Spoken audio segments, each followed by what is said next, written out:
हद हो गई यार, अब तो मतलब एक लिमिट से भी लिमिट ही क्रॉस हो गया पूरा तरीके से।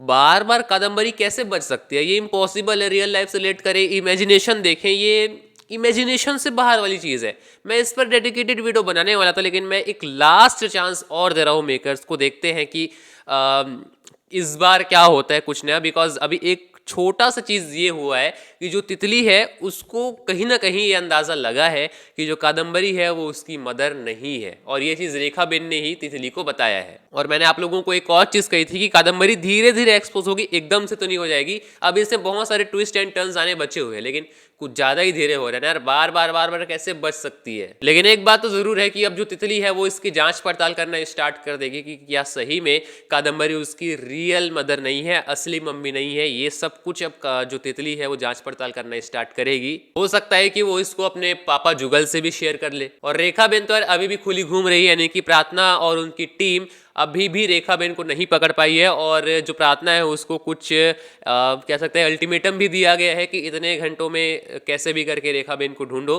तो उस अल्टीमेटम के अंदर में प्रार्थना तो ज़रूर ढूंढ निकालेगी रेखा बेन को। अब वहीं फिर देखना इंटरेस्टिंग रहेगा कि फिर से कादम्बरी एक्सपोज होती है या फिर से बच निकलती है। सही में यार अब बहुत ही ज़्यादा हो गया। और पता है इन सब चीज़ों में हम जैसे जो क्रिएटर्स हैं ना वो भी इसमें ही एक तरीके से पिस जा रहे हैं। मतलब जो इस तरीके से आगे आने वाले जो ट्विस्ट होते हैं उनको बताते हैं, उनकी बात कर रहा हूँ। अब देखिए हम लोग भी तो एक तरीके से ऑडियंस ही हुए ना।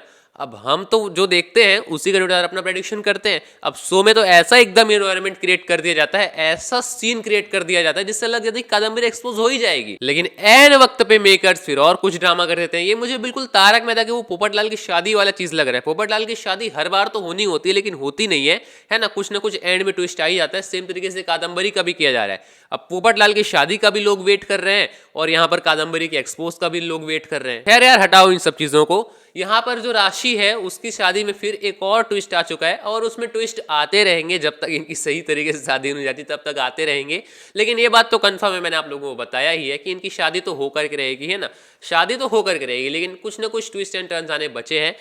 अभी यहाँ पर जो ऋषभ है वो भी एन वक्त पे बाजी पलट रहा है। और अभी ना गाइस हृदय परिवर्तन होना बचा है। और हृदय परिवर्तन किनका होगा? ऋषभ की मदर का होगा और उनके फादर का, यानी कि ऋषभ के पेरेंट्स का भी कह सकते हैं कि हृदय परिवर्तन होना बचा है। और हो सकता है कि एट द टाइम ही उनका हृदय परिवर्तन हो जाए, या फिर यहाँ पर ये सभी लोग अपने अपने घर चले जाएं, फिर वहां से कुछ और नया ट्विस्ट आ जाए। अच्छा एक और चीज चल रही है, इसको लास्ट बात करते हैं फिर इस वीडियो को एंड करेंगे। पुष्पा तो यार हार गई केस को। मैंने तो कहा था कि पुष्पा जीत के रहेगी, तो गाइस जीत के रहेगी। अभी तो ये केस डिसमिस हो चुका है और पुष्पा पर फाइन लग चुका है, बिकॉज उन्होंने कोर्ट का जो वक्त है उसको बर्बाद किया था। लेकिन गाइस पुष्पा जब तक किसी चीज़ को कंप्लीट नहीं करती वो हार नहीं मानती है।